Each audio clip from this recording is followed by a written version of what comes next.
Welcome back to Set Like Off-Road School with a new video series, and we're going to look at a couple adventure motorcycle off-road crashes and analyze them and then give you some feedback on what went wrong and what can be done to prevent these crashes from happening. So over the last year, what we found in our classes here in San Diego was that a lot of riders make some very fundamental mistakes, and a lot of them make the same mistakes that then unfortunately lead to some crashes. And so I came up with the idea to ask you guys to send in some of your videos. A couple of weeks ago I made a post on social media, and a lot of you were cool enough to send in some clips of you making mistakes going down, and today we're going to start looking at them, breaking them down, and giving you an idea of what went wrong, why these guys crashed, and what you can do better to not end up in the same situation.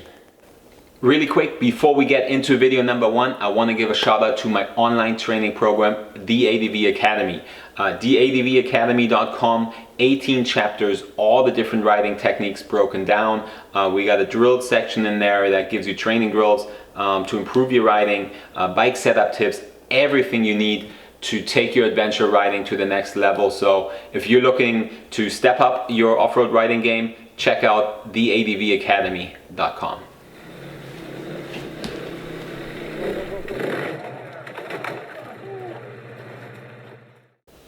So the first video we'll get into, and it's getting rowdy right away, it is from Chatman. He is We Are Chat here on YouTube. His channel is linked down below, so if you want to check out some of his videos, you can do that there.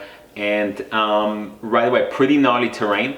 You see steep uphill, loose kind of rocks, gravelly. So not an easy section to ride on an adventure bike. Couple mistakes early on that then led him to kind of lose control of the bike. Bike pulls right into that rock and makes it really difficult for him to get out of it. Eventually he hits that rock and goes down.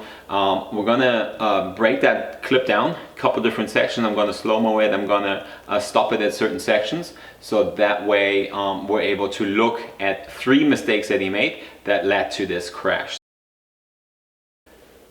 So right away when we get started here, we can see as he comes in, his body position is too far back on the bike. So body too far back, he makes that left turn up the hill, rear end of the bike steps out, and from there it's really difficult for him to gain control back. So first moment turning in, that's where he loses the bike. Then body position too far back, the bike actually hooks up once it straightens out and gives him a bunch of traction.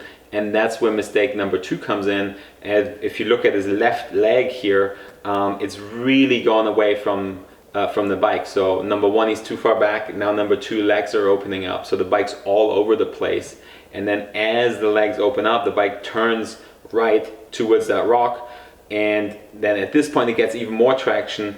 And this is the point here where he really loses the bike, and this is what we always talk about: clutch control, feathering the clutch, especially in low traction environments like this, where you want to have some power in certain moments, and in other moments you don't want the bike to get traction and get away from you.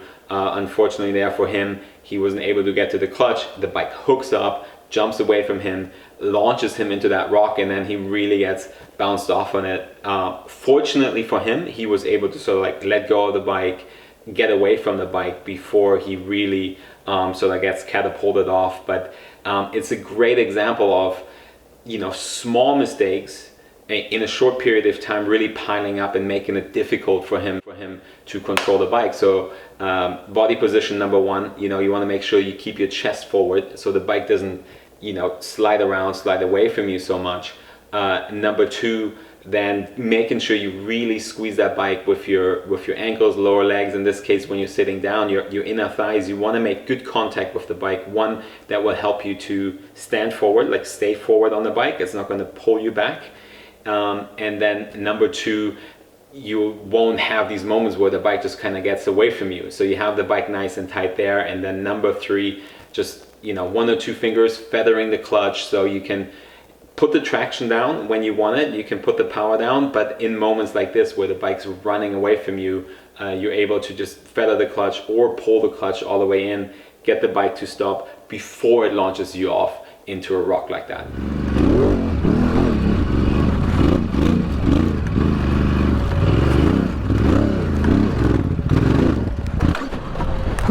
No.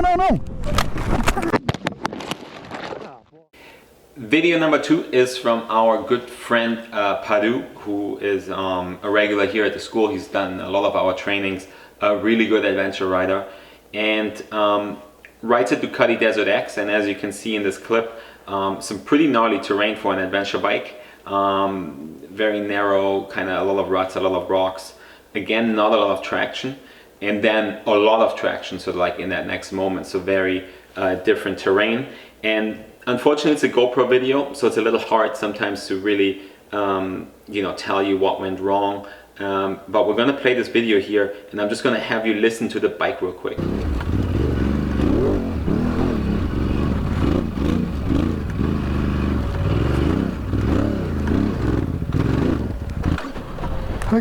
No.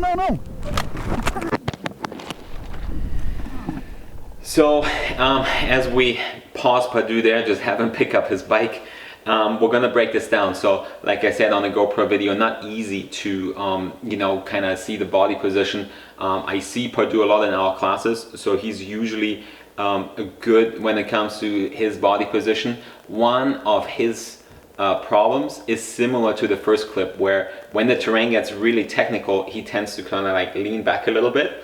So I'm assuming something like that happened here. And then when you listen to the bike in that clip, you can hear it's a lot of, on the throttle, off the throttle, like very choppy, which a bike of the size and the weight of the Desert X, in terrain like this, you have to be really smooth on the throttle and really smooth on the clutch. So a very similar mistake to what happened to Jet in that first clip is just, lack of clutch control a little bit. And then the bike, hooking up a little bit, losing a little bit of traction, hooking up again. And then in Padu's case, it just stalled, right? So stalled the bike at a, very unfortunate time. It's that uneven, it's that rocky, it's hard to get your foot down. It's very difficult to support yourself in a situation like this. So the main mistake here was simply just, clutch control, throttle control, where you just have to work on being really, really smooth. And I have a drill in the ADV Academy, so that goes over this specifically, right? Just how to smooth out your clutch control, how to smooth out your throttle control, to prevent situations like this. This is it for episode 1. Thank you very much to Jet. Thanks Padu for sending in their clips. As you can see, just tiny minor mistakes that had big consequences. So as I said in the beginning, it doesn't take much to lose control on these big adventure motorcycles. So be happy to analyze your crash, right? So if you have some clips, ideally film from the outside so we can look at some body position, potentially line choices, mistakes like that. Please check the description below. Send me a clip.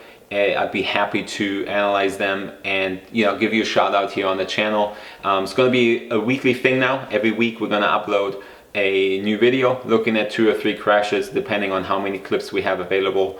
And kind of take it from there. Hopefully help you guys out and make adventure riding a little bit safer, one video at a time. Guys, thank you so much for watching. Do me a favor, check out theadvacademy.com for my digital training course, and check out setlockoffroadschool.com for all the in-person training here in San Diego and all over the country. And I'll see you guys next week for another video.